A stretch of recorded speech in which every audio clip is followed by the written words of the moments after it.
¿Qué es uno y qué es otro? ¿Qué es el mareo y qué es el vértigo? Bueno, pues resulta que el mareo es esa sensación donde uno está completamente normal, caminando de pie, sentado, como sea, acostado incluso. Es menos frecuente, por supuesto. Normalmente en posiciones erguidas es donde se presenta más. Y de repente el paciente se siente como aturdido, como que presiente que algo no está funcionando bien, como que siente el desvanecimiento, siente que pierde fuerza en las extremidades, en las piernas, y además nota o percibe como que hay una sensación de como un lockdown, como que bajan la cortina, como que se va a perder, desmayar, o que la vista se pierde, ¿no? Eso es un mareo, ¿no? Entonces, algo que está pasando adentro de mí, que lo siento, lo presiento, como que está avanzando, que no está funcionando algo bien, y que en una sola palabra estamos bajando la cortina, ¿no? Ese es mareo. Eso es el mareo.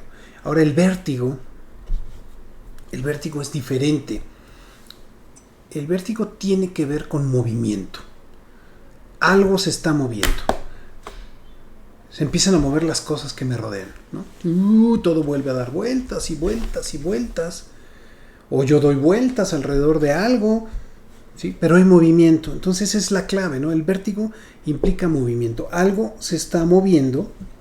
Empiezo a tener cierto tipo de problemas en algunos pacientes como con la vista, como que no puedo enfocar, o que la vista veo doble. Y ahí pues normalmente el problema es que es persistente, no para, ¿no? Normalmente cuando hay un mareo uno pues se calma, se sienta, se recuesta, y como que esto para en un tiempo corto, digamos, ¿no? Pero luego el vértigo persiste, puede durar minutos o incluso horas, toda la tarde, todo un día, 2 días, y es cuando la gente pues, está prácticamente perdiendo la cabeza, la conciencia, porque la única manera de que se controle esto es estar acostado, sin luces y con los ojos cerrados. Entonces díganme ustedes si pueden estar así 48 horas, ¿no? O sea, no se pueden parar al baño porque les da el vértigo. No pueden agacharse porque peor, bueno, ¿para qué les cuento, no? Entonces, tenemos mareo y vértigo. Tenemos dos grandes problemas, padecimientos, situaciones que son comunes en todos nosotros, que nos han pasado. Y las causas son diversas, mientras que para el mareo, las causas se deben prácticamente a cuestiones como de hipotensión, o sea, de una baja de la presión arterial o deshidratación. El vértigo tiene muchas otras causas que las vamos a platicar.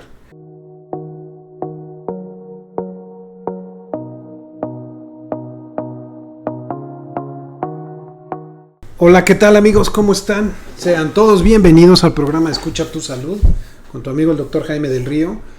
Y pues estamos en un programa más, como todos los martes, transmitiendo de la Ciudad de México. Una tarde nublada, lluviosa, yo creo que también en algunos lugares, o va a llover, y eso está bien, ¿no? Fíjense que el mes pasado fue uno de los meses más lluviosos de los últimos 40 años, por lo menos en esta ciudad capital, lo cual nos da mucho gusto porque pues nos estábamos quedando sin agua. Y ahora la crisis hídrica ha pasado a un plano de alerta amarilla, digamos, ¿no? Ya no estamos en rojo. Entonces eso es bueno. Estados del resto del país, de este gran país, pues como Monterrey y Tamaulipas, por huracanes y por muchas tormentas tropicales, llenaron sus presas que las tenían al 10, al 15%, y están al 105%, ¿no? Entonces eso también da gusto, aunque se hayan inundado muchas colonias. Y bueno, pues aquí seguimos todos estos cambios climáticos debido al uso irracional de los combustibles fósiles, de la industria, de los automotores, etcétera. Y aquí vamos tratando de adaptarnos y tratando de que la industria de automotores funcione con energías limpias. A ver si lo logramos ver. Y que este planeta soporte, aguante todos estos cambios. En fin, Quiero saludar de manera muy especial a todas las personas que me escuchan a través de la frecuencia de imperfecto.com.mx, esta radiodifusora por internet que tiene 5 años al aire y de la cual afortunadamente y con mucho gusto soy locutor. Y también quiero saludar a todas aquellas personas que a través de redes sociales como Facebook y YouTube, en mis páginas personales de Escucha Tu Salud o de Jaime del Río, del doctor Jaime del Río, me ven, me escuchan y me escriben en este momento. Todos bienvenidos. Y finalmente, para aquellas personas que también hay un nicho, hay un grupo de personas que buscan escuchar información útil a través de podcasts cuando se ejercitan, cuando trabajan o cuando hacen otras cosas. También para aquellos que buscan esto en los podcasts, bienvenidos a través de plataformas como Spotify, como Google, Anchor, iHeartRadio y otras más. También ahí busquen el programa Escucha Tu Salud. Bueno, traigo 2-3 temas muy buenos. Los estuve meditando y creo que van a ser de mucha utilidad. Y hay cosas de las que no hemos hablado, pues creo que nunca en este programa.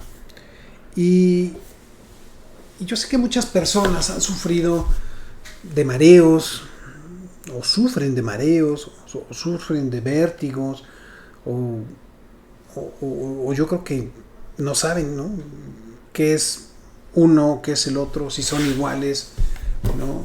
Algunos dicen que les da como el váguido, ¿no? Es un término muy común en muchas personas, que se maneja mucho en el argot en este país, ¿no? Me dio el váguido, o sea, me sentí que me iba a desmayar, que me iba a caer, que se me nublaba la vista, y vaya. Entonces, está muy relacionado con todo esto. Y entonces, bueno, a todo esto, a toda esta información que estamos manejando, ¿qué es uno y qué es otro? ¿Qué es el mareo y qué es el vértigo? Bueno, pues resulta que el mareo es esa sensación donde uno está completamente normal, caminando de pie, sentado, como sea, acostado incluso. Es menos frecuente, por supuesto. Normalmente en posiciones erguidas es donde se presenta más. Y de repente el paciente se siente como aturdido, como que presiente que algo no está funcionando bien, como que siente el desvanecimiento, siente que pierde fuerza en las extremidades, en las piernas, y además nota o percibe como que hay una sensación de como un lockdown, como que bajan la cortina, como que se va a perder, desmayar, o que la vista se pierde, ¿no? Eso es un mareo, ¿no? Entonces, algo que está pasando adentro de mí, que lo siento, lo presiento, como que está avanzando, que no está funcionando algo bien, y que en una sola palabra estamos bajando la cortina, ¿no? Ese es mareo. Eso es el mareo. Ahora, el vértigo es diferente. El vértigo tiene que ver con movimiento. Algo se está moviendo.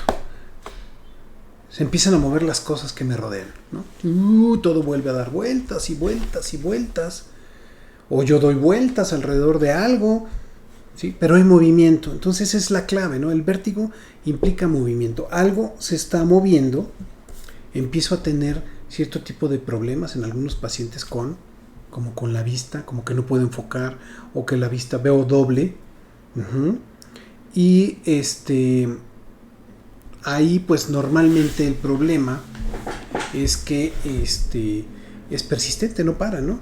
Normalmente cuando hay un mareo uno pues se calma, se sienta, se recuesta, y como que esto para en un tiempo corto, digamos, ¿no? Pero luego el vértigo persiste, puede durar minutos o incluso horas, toda la tarde, todo un día, 2 días, y es cuando la gente pues está prácticamente perdiendo la cabeza, la conciencia, porque la única manera de que se controle esto es estar acostado, sin luces y con los ojos cerrados. Entonces díganme ustedes si pueden estar así 48 horas, ¿no? O sea, no se pueden parar al baño porque les da el vértigo. No pueden agacharse porque peor, bueno, ¿para qué les cuento, no? Entonces, tenemos mareo y vértigo. tenemos dos grandes problemas, padecimientos, situaciones que son comunes en todos nosotros, que nos han pasado. Y las causas son diversas, mientras que para el mareo, las causas se deben prácticamente a cuestiones como de hipotensión, o sea, de una baja de la presión arterial o deshidratación. El vértigo tiene muchas otras causas que las vamos a platicar después de exponer todas estas cuestiones de lo que es el mareo, ¿no? Yo decía hipotensión, el mareo me da por hipotensión. Hay un tipo de hipotensión que es la más común, que se llama ortostática. ¿Esto qué significa? A muchos nos ha pasado que de repente llevo 1 hora acostado, rico, viendo la cama, la tele, o estoy en la playa, en un camastro, tirado en la arena, y de repente me tengo que parar rapidísimo porque me urge ir al baño, porque ahí viene una ola, porque me llamaron y tengo que ir a atender una situación emergente, y entonces rápidamente cambio de posición, y la sangre que la tenía en un estado de reposo, pues me muevo más rápido, y la sangre se tarda más tiempo en reacomodarse, ¿sí? La tenemos en las partes bajas, y entonces en ese momento viene el bajón de la presión arterial. Dice, espérame, ¿no? Necesito que me des 1 segundo, 2 segundos para que pueda volver a distribuir la sangre en todo el torrente circulatorio. Entonces ahí muchas veces uno siente esa sensación como de te va a parar y te vuelves a sentar o te vuelves a quedar en la cama, ¿no? Eso es la hipotensión ortostática. Es una hipotensión que está relacionada con la posición. Ahora, hay otros tipos de hipotensión. Cuando está uno deshidratado, que tiene un cuadro de diarrea, de vómito, no tomó suficientes líquidos, estoy al rayo del sol y me está dando un golpe de calor, ahí estoy perdiendo líquidos, estoy distribuyendo líquidos también, y pues ahí, aunque me mueva muy despacito, lo haga con mucha calma, de todas maneras voy a sentir este mareo porque no hay suficiente líquido, no hay suficiente sangre que esté circulando. Y es que les hablo con mucha... lo habrán notado. Les hablo indistintamente cuando de sangre o de líquido, y me refiero a ellos como la misma cosa. Y me explico, ¿no? La sangre, este elemento importantísimo, vital, que corre por el torrente circulatorio, está formado por una gran parte, en su mayoría, de líquidos. Aproximadamente un 60-70% es líquidos, es agua, y el resto son formas celulares, proteínas, aminoácidos, cuestiones que son inherentes a la alimentación, pues. Pero también hay muchos productos celulares, enzimas, muchas otras cosas que circulan y que le dan a la sangre esa consistencia que es más como espesa, ¿no? Habrá unas que son más que otras, pero lo cierto es que la sangre no puede ser igual que el agua, porque tiene millones de células, y no puede ser líquida como el agua, ¿no? Entonces, cuando uno ve sangrar a alguien, pues nos hemos cortado, vemos cómo pues van las gotitas, se van formando cuando es un sangrado pequeño, y es más espesa que el agua, tiene una densidad, un peso molecular mucho mayor por todo esto. Entonces, cuando uno se deshidrata, ¿qué es lo que pierde? Pierde el agua de la sangre, este líquido tan importante. Y ahora imagínense que corriera atole por las venas, ¿no? Ese viejo dicho, ¿no? Para mexicano que utilizamos para referirnos a aquellas personas que faltos de carácter o faltos de decisión, dicen, ay, tiene atole por las venas, ¿no? Eso es imposible. O sea, si la sangre tiene una densidad mayor a la que está establecida, si la sangre es más espesa, simple y sencillamente no circularía, y simple y sencillamente pues no viviríamos. Por lo tanto, debe de tener una proporción de agua y de formas celulares, ¿no? Entonces, cuando nos deshidratamos, eso es lo que pasa, perdemos este líquido de la sangre, y por eso es tan importante la hidratación. Entonces, estas son las dos principales causas que nos generan el mareo. El mareo, pues repito, es generalmente transitorio, benigno, no hay mayor problema, a menos que tengamos problemas serios como una insuficiencia cardíaca, ¿no? Un problema del corazón mayor o cualquier tipo de cardiopatías que esté comprometiendo ese flujo sanguíneo constante o mantener esa presión sanguínea, o que tengamos un problema renal también donde estemos perdiendo líquidos de manera excesiva. Entonces, pero todo está relacionado con la cantidad de agua en la sangre, con este volumen sanguíneo circulante, que es el que nos ocasiona el mareo. Entonces la clave es que el mareo es algo que yo siento interno, es algo que siento que va a pasar o que estoy sintiendo en ese momento, como pierdo fuerza muscular, debilidad, puedo tener como visión doble, y sobre todo como que empiezo a perder o se me nubla la vista o la conciencia, ¿no? En una sola palabra, como yo lo veo, que me deja muy, muy claro el ejemplo, es pues como bajar la cortina, ¿no? Hacer un lockdown. Ahora, déjenme les cuento del vértigo. Hay dos tipos de vértigos. El vértigo, acuérdense que es cuando hay movimiento, cuando las cosas giran, cuando yo giro, cuando las cosas giran alrededor de mí, cuando no me paro. Todos hemos tenido vértigo alguna vez, y el que me diga que no, les voy a poner una prueba.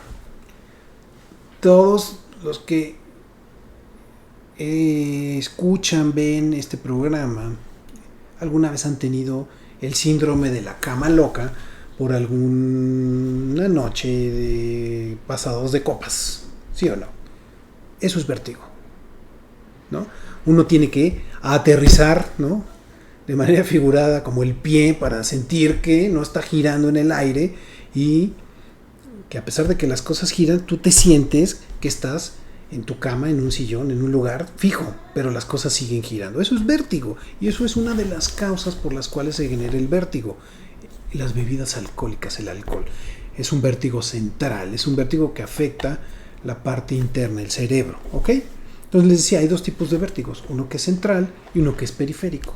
El periférico está relacionado a la cuestión o cuestiones asociadas con el oído interno, lo que pasa aquí adentro. Acuérdense que el oído es un órgano especial, muy especializado además, que se encarga no solo de conducir el sonido del medio externo, convertir estas ondas sonoras en ondas eléctricas y llevarlas a la zona de la audición, que está en la parte posterior de la cabeza, en la nuca prácticamente.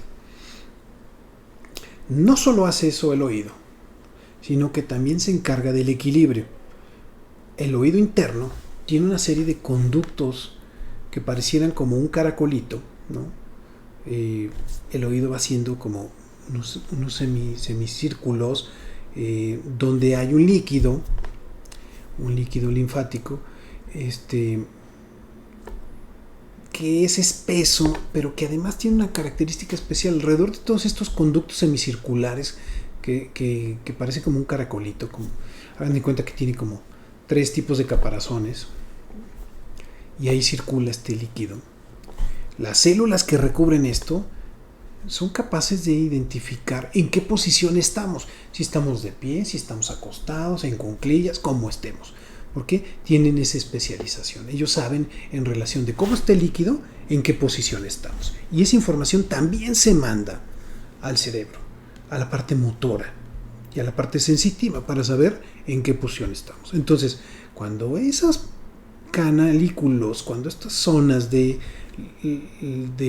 oído interno se dañan, se inflaman, se pierde líquido, entonces tenemos un serio problema de equilibrio, y entonces sí empezamos a tener problemas y empezamos a tener vértigo, ¿no?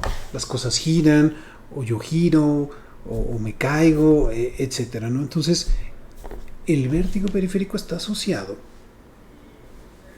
con el daño del oído interno, ¿ok? Y ahorita vemos las causas que nos daña el oído interno.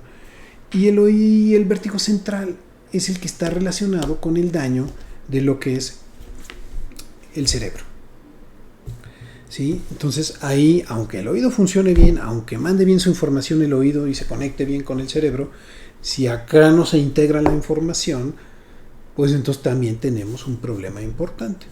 Y por ejemplo, el alcohol me da un vértigo central, un vértigo porque adormece, porque enlentece, porque genera este problema a nivel central, a nivel del cerebro, ¿no? Afortunadamente es transitorio y conforme el efecto del alcohol va pasando, nos recuperamos por completo. Entonces, ahora vamos a ver algunas de las causas que me genera daño en el oído interno y que me genera vértigo periférico. Entonces, vamos a ver. Un traumatismo que sea capaz de dañar el oído interno puede generarme vértigo periférico.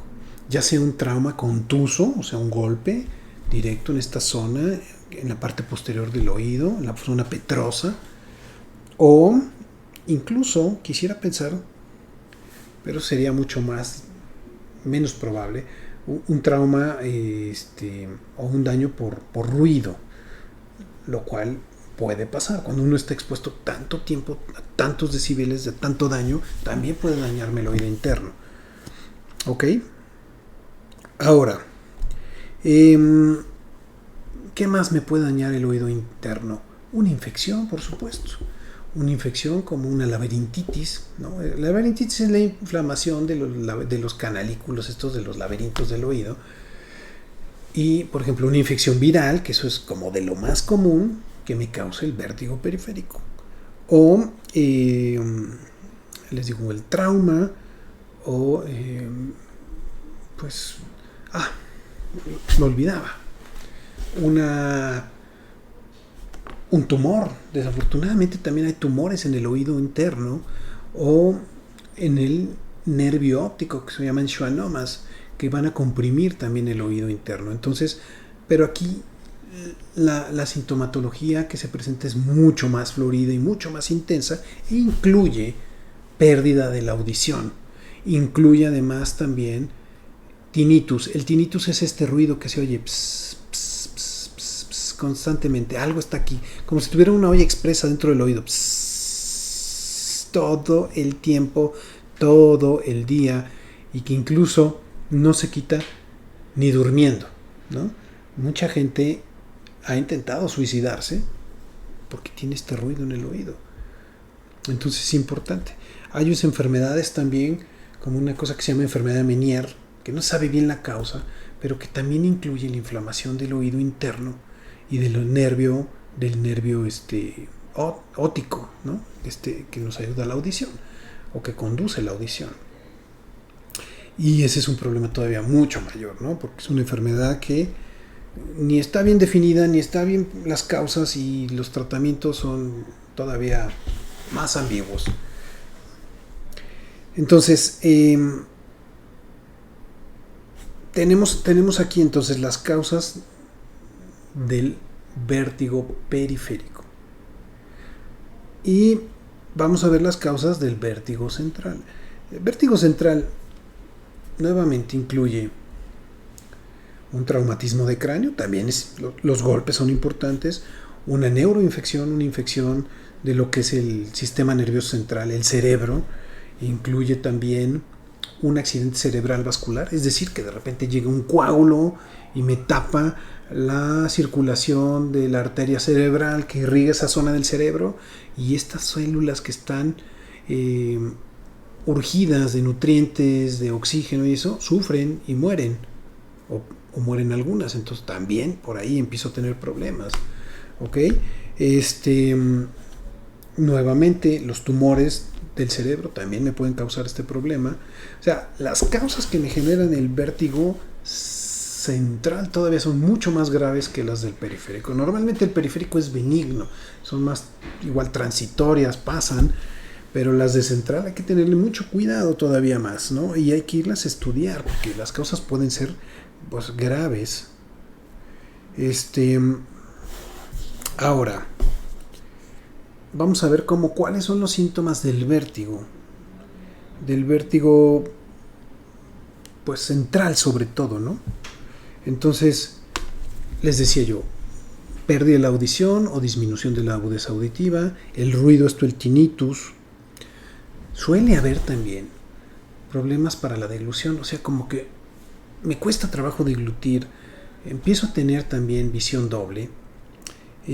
Algunos pacientes pueden tener parálisis facial porque también hay afección de otros nervios que están muy cerca del nervio óptico.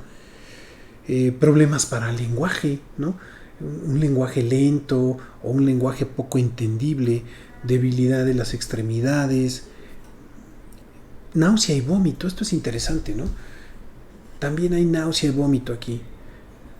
No tiene nada que ver con problemas estomacales, pero los pacientes lo presentan con mucha frecuencia, ¿no? Y eso es una de las causas que también lleva a pedir atención con el médico, por supuesto. Entonces, bueno, el oído interno y el oído externo, perdón, el vértigo periférico y el central pueden tener las mismas manifestaciones, de hecho. Suele ser más severo el central y normalmente en el periférico, en el vértigo, no hay pérdida de la audición, ¿no? Y pues quizás sea alguna de las características. Tampoco suele haber como mayores manifestaciones motoras, sensitivas, en la cara, en las extremidades, en otras cosas, sino básicamente como que se reporta como que solo es el problema del movimiento, del mareo. Puede haber náusea, puede haber vómito también, pero como que la visión no está comprometida, etc. Entonces, ¿cuándo debe uno de buscar atención? Pues resulta que yo recomiendo que busquen atención cuando el problema es persistente. O sea, por ejemplo, hay algunos medicamentos, por cierto, que pueden causar también vértigo. Algunos anticonvulsivos, o sea, anticonvulsivos, pueden causar vértigo. La aspirina, por ahí está referido que también puede causar vértigo. Entonces, tener cuidado si tomamos aspirina. Ya casi nadie toma, la verdad, pero es uno de los efectos secundarios.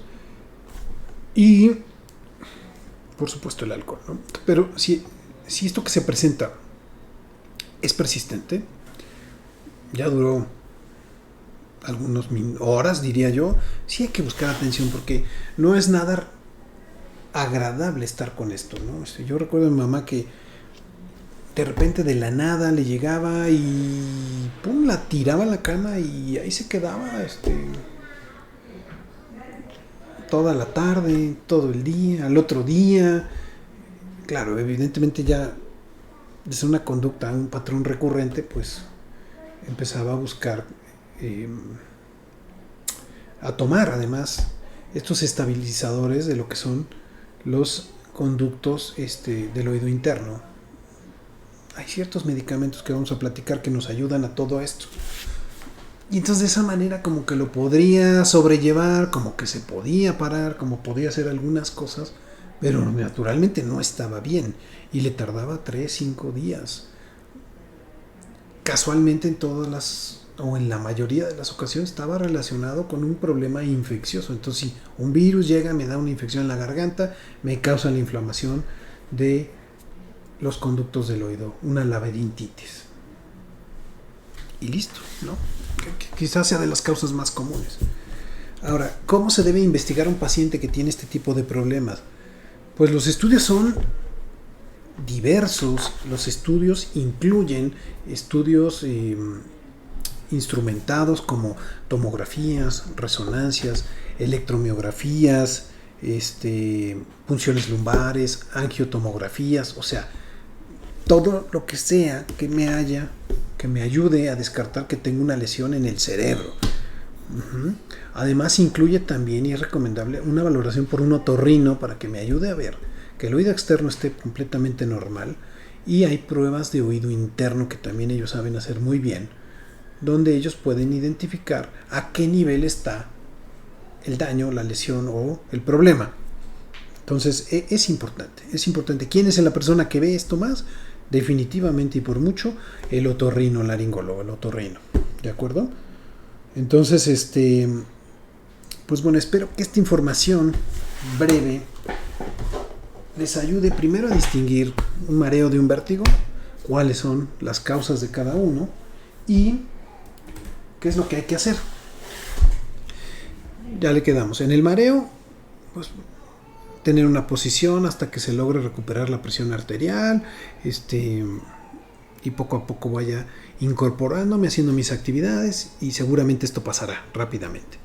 Pero en el vértigo se recomienda estar acostado, cerrar los ojos, estar en un ambiente tranquilo, a oscura, ir viendo cómo se va desarrollando, cómo va resolviendo esto o no para buscar atención médica. De los medicamentos que hay, sí hay muchos medicamentos cada vez más especializados que ayudan a mantener tanto el equilibrio como la presión de lo que es el líquido que está en los semicírculos del oído interno, ¿no? Y a estabilizar esas células que recubren estos, que se encargan de mantener el equilibrio. Pero si el problema es a nivel central, poco ayudarán estos medicamentos a resolver un tema como un tumor, una enfermedad vascular cerebral, ¿sí? Ya sea un trombo o a lo mejor una pequeña hemorragia. Pues no van a hacer absolutamente nada, esto no va a mejorar, ¿no? Entonces sí, por eso es importante la atención médica de todo esto.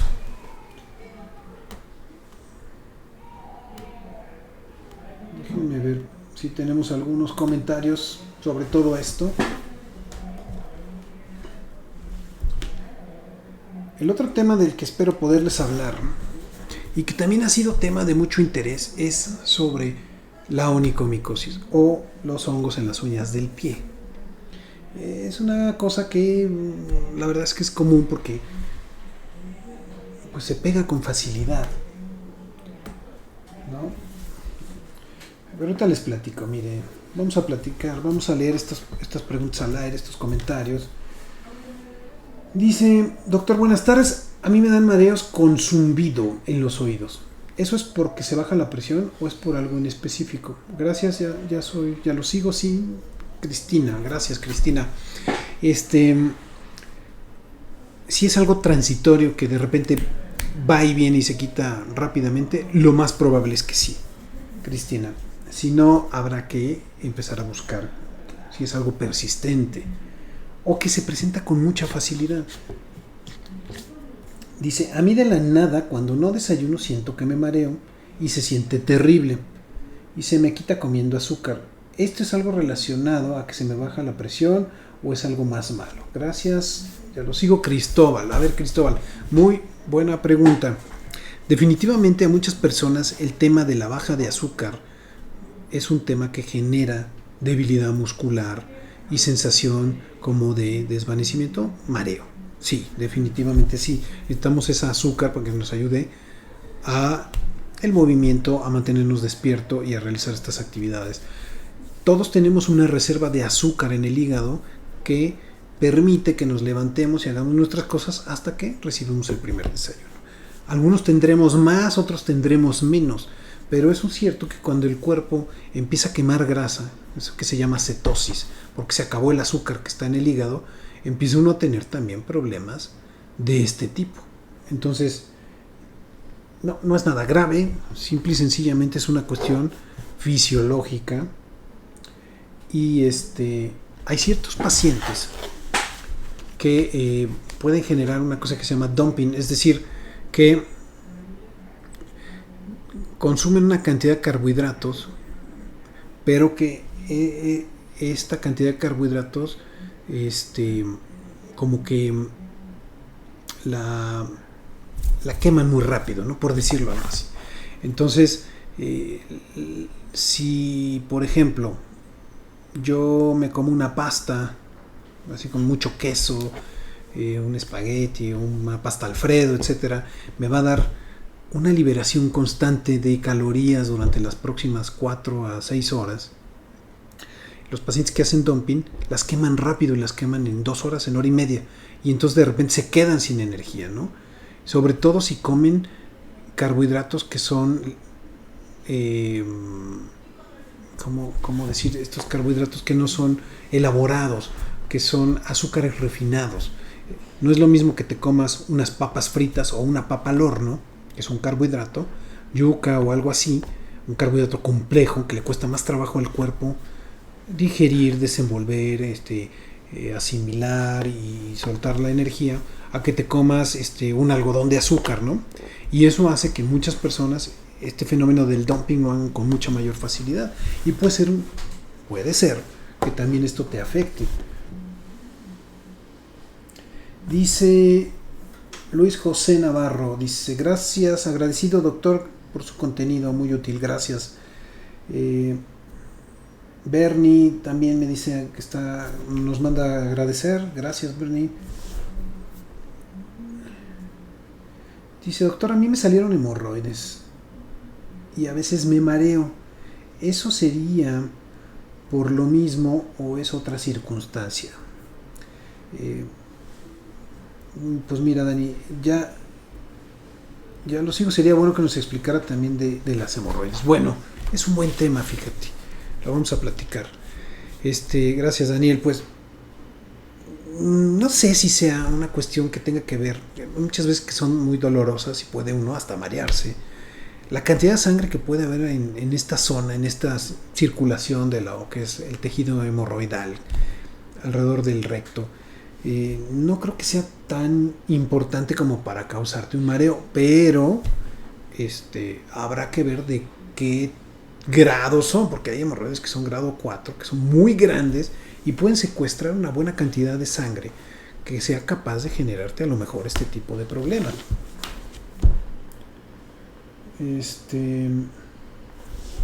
Doctor, si me agacho a recoger algo del suelo me mareo y me da vértigo al incorporarme y hasta ganas de vomitar. ¿Eso es algo para preocuparme? Gracias, Ileana. Pues mira, Ileana, vamos a hacer esto. La próxima vez que te agaches, no te vas a parar, te vas a sentar luego. O te vas a agachar con calma, vas a estar ahí y poco a poco, ¿sí?, te vas a ir incorporando. Y vamos a ver si con esto mejora, ¿no? Porque sí puede ser un tema. Y si este problema sí persiste, sí te invitaría a que buscaras una valoración médica por tu otorrino. Dice, doctor, a mi hijo en el recreo le dieron un balonazo y desde esa vez dice que le duele la cabeza. Leve y se marea mucho. ¿Esto puede ser grave? Gracias, Alma, Ceci. Habrá que ver hace cuánto tiempo, porque si es reciente, pues puede ser normal hasta cierto punto, porque también se inflama el cerebro, ¿no? Pero si es un tema que ya pasó mucho tiempo y él se sigue mareando, entonces sí hay que buscar una cuestión que esté relacionada a vértigo, ya sea central o periférico. Depende, a lo mejor el balonazo fue en el oído y entonces sufrió un trauma en el oído interno y no en la parte central. Entonces sí, por favor. Doctor, a mí me da migraña y cuando me da el vértigo y el mareo es nefasto. Sí, fíjense que la migraña también es otra de las causas que no les mencioné que genera vértigo, ¿ok? Ahí desgraciadamente hay que controlar la migraña para que se controle el otro. O también, y que son parte de los tratamientos para la migraña, el uso de antieméticos ayudan también, ¿no? Un antiemético es algo que te evita o que te ayuda a que no vomites, ¿no? ¿Es normal? Sí es normal. Sí es normal, Marijo. Doctor, a veces cuando camino tengo la sensación de que se mueve un lado al otro como si estuviera bebiendo, pero no. Y ya con mi coca se me quita. Sí. Pero ¿eso es normal que pase? Gracias, José María. Pues bueno, puede ser algo muy parecido que le explicaba a Cristóbal hace ratito, que tiene que ver con la cantidad de azúcar que tenemos y que a muchos se nos baja el azúcar. Bueno, a mí no, pero a muchas personas se baja el azúcar porque son consumidores rápidos, o sea, queman rápido el azúcar, ¿no? Y sobre todo si es azúcar libre, si es azúcar como pues lo que le echamos al café, un dulce, algo que se quema rápido, que se digiere muy rápido y no es un carbohidrato complejo. Entonces, es muy común que muchas personas refieran esto y tomando, por ejemplo, una coca porque tiene azúcar y porque tiene cafeína, rápidamente me ayuda a mejorar la presión sanguínea y me da azúcar, ¿no? Mejorar la presión sanguínea por la cafeína, la verdad es que es un ejemplo, es un efecto muy somero, ¿no? No es un vasopresor, no es un medicamento para la hipotensión, pero muchas personas, más el frío, además porque tiene que estar fría, les ayuda. Dice, ¿podría hablar sobre la presión baja y alta? Y si tiene que ver con que a uno le dé vértigo y mareo. Precisamente, Antonia, la causa de lo que es el mareo principalmente es la baja de la presión. Finalmente, esa es la causa principal. Entonces, sí es por eso. Muchas personas que pierden sales de manera, o la orinan mucha sal y entonces siempre traen presiones bajas sanguíneas. Necesitan un chequeo general también. Un médico internista lo puede hacer perfectamente. También por ahí hay un video que si buscas en el canal vas a encontrar el video de la presión arterial. Ahí te voy a explicar muy bien cómo se regula la presión arterial y qué es la presión arterial alta, la baja, cuáles son las dos cifras de tensión arterial. Te invito a que lo veas.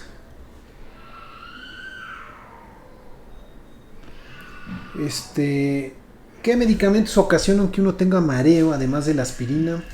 Felicidades, Pablo, gracias. Pues aspirina es una de ellas y algunos que son medicamentos para crisis convulsivas, ¿no?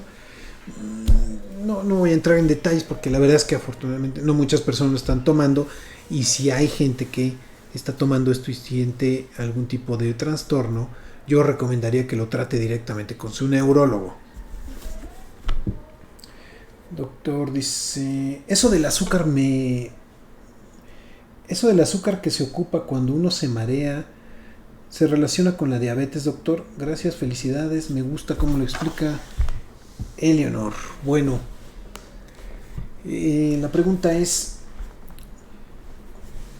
si la falta de azúcar o el azúcar que uno necesita para recuperarse de un mareo está relacionado con diabetes.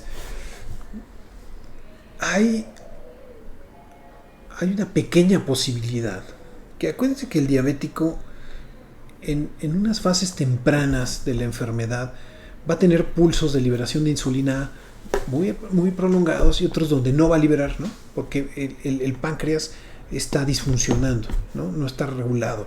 Entonces a veces va a tener elevaciones de azúcar y a veces va a tener bajas de azúcar importantes. Entonces sí es recomendable hacerse un chequeo general donde vamos a ver cómo se encuentra nuestra glucosa, cuál es la curva de asimilación o la curva de tolerancia a la glucosa, o si es necesario medir incluso los niveles de insulina que tenemos en la sangre. Entonces, si es una conducta recurrente, también sería conveniente revisarlo. ¿Sí? ¿De acuerdo? Bueno,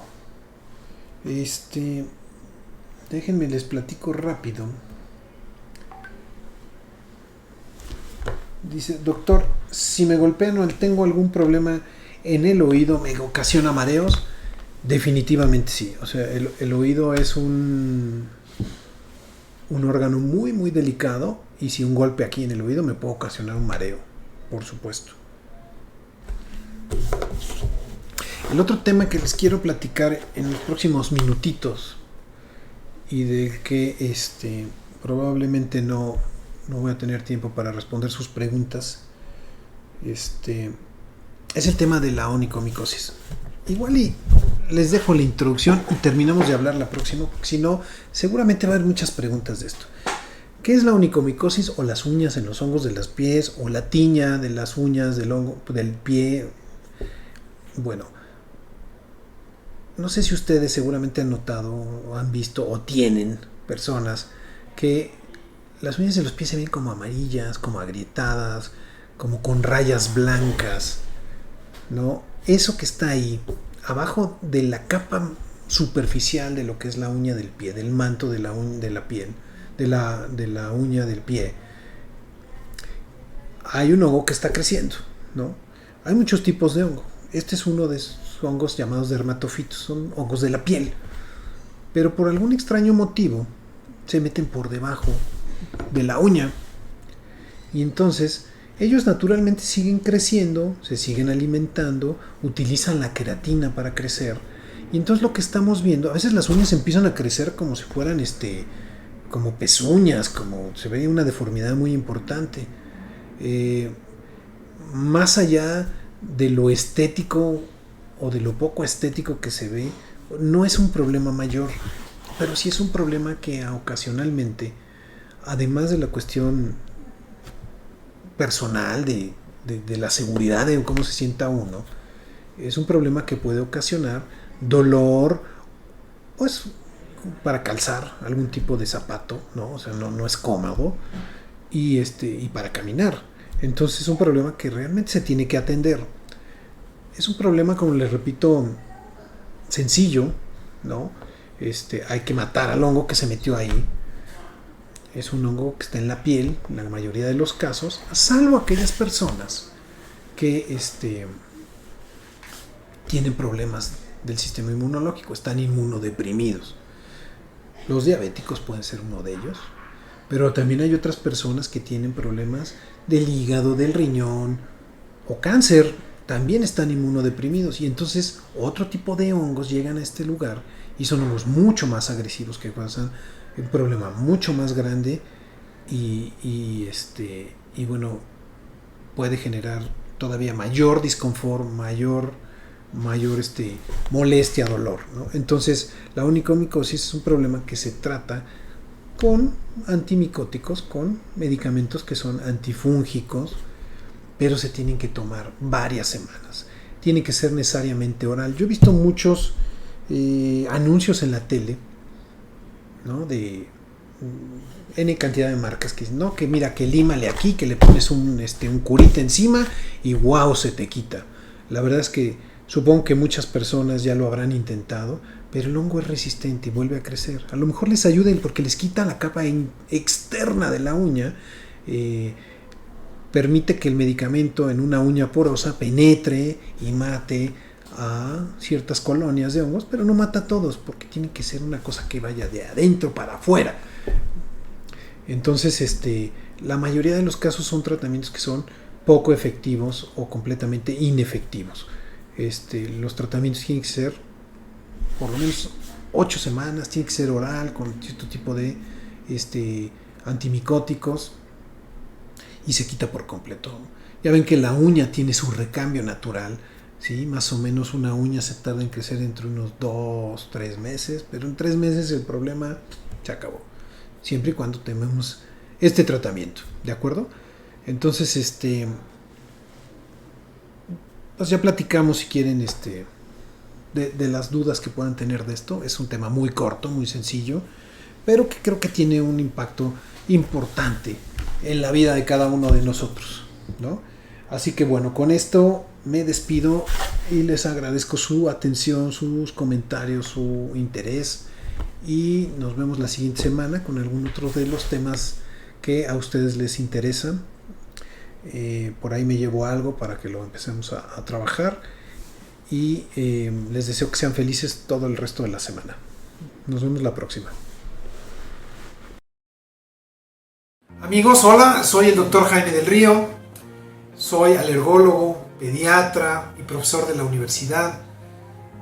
Quiero invitarte a que sintonices cada martes a las 5 de la tarde mi programa Escucha tu Salud.